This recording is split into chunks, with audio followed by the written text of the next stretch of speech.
Welcome back to the Ed Show. Get mad, stay mad, make history. That's the slogan for the Mad as Hell doctors. Now, I met these guys out in Portland, Oregon at a town hall earlier this year. This group of doctors believes that the public option is doomed. They are demanding single payer, and of course, I'm all for that. But this month, the doctors are taking their call for real health care reform on the road.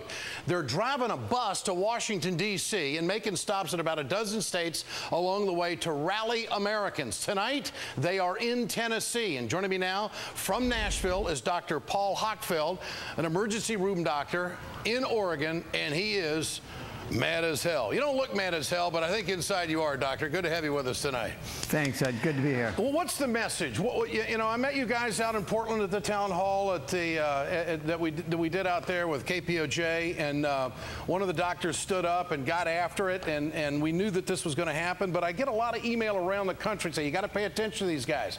What would you say to the president right now if you saw him? What's the message? Well, what I'm mad about, what we're mad about is actually not health care. What we're mad about is that the industry has once again manipulated the public process, the political process, to create and manipulate public policy for profits instead of health.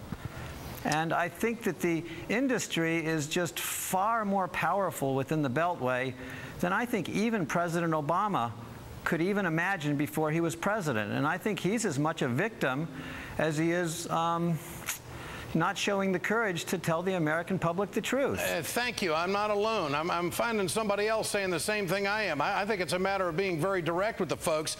You say the public option is doomed. Why do you say that? Well, this is how we're going to fix health care, all right? We're going to mandate that everybody in the country that doesn't have health insurance buy a commercial product that's flawed.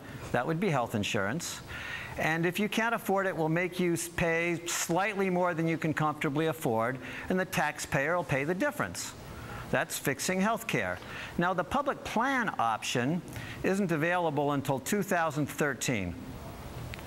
And if you get your insurance through your employer, then you don't actually qualify for the public plan option. It turns out that employed people are healthier than unemployed people. Now, Dr. Hochfeld, you see everything as an ER doctor, but this is what the American people are seeing right now when they talk about reform. That is the top 5 drug companies and the kind of money they're making. The gross profit, $222 billion, and they spend $71 billion on marketing and $32 billion on research. How does that sit with you as a professional doctor? How does that sit with you, those kind of numbers and the resources spent on that? That's just part of the problem. I mean, it's not just the insurance, it's not just the drug industry. We're spending 20% of all of our healthcare dollars servicing the insurance industry. They add nothing to health, they only add to cost, and they complicate the lives of your providers who are trying to provide you health.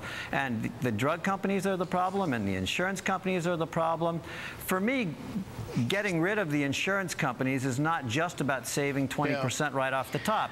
It's about having a system in place so that maybe some public health people could make the really important decisions we need to make that gives us health for our health care dollars instead of profits for the industry. All right, here's the kind of thinking you're up against. This is Tom Coburn, who's a senator from Oklahoma. This is what he has to say on this doctor show he does. Here it is. When people run across the border, they're running across for specialty care, or they're running across because they got a waiting line so long that they can't get into the Canadian system. How do you feel about that when you hear stuff like that, Doctor? 85% of Canadians are happy with their health care system. We don't even come close. What kind of response are you getting from people that you're running into across the country making all these stops? At every rally and at every presentation, we find an absolutely enthusiastic response from people. The people of Minnesota and the people in Wisconsin, they seem to understand that single payer is the only way we're going to be able to afford the moral imperative of universal access without breaking the bank. This is not spend-a-lot liberals.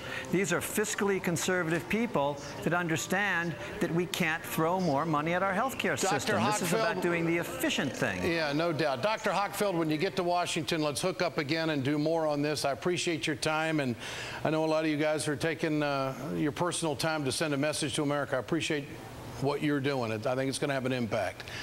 Dr. Paul Hochfeld with us. For more, let me bring in Roy Seekoff, founding editor of Huffington.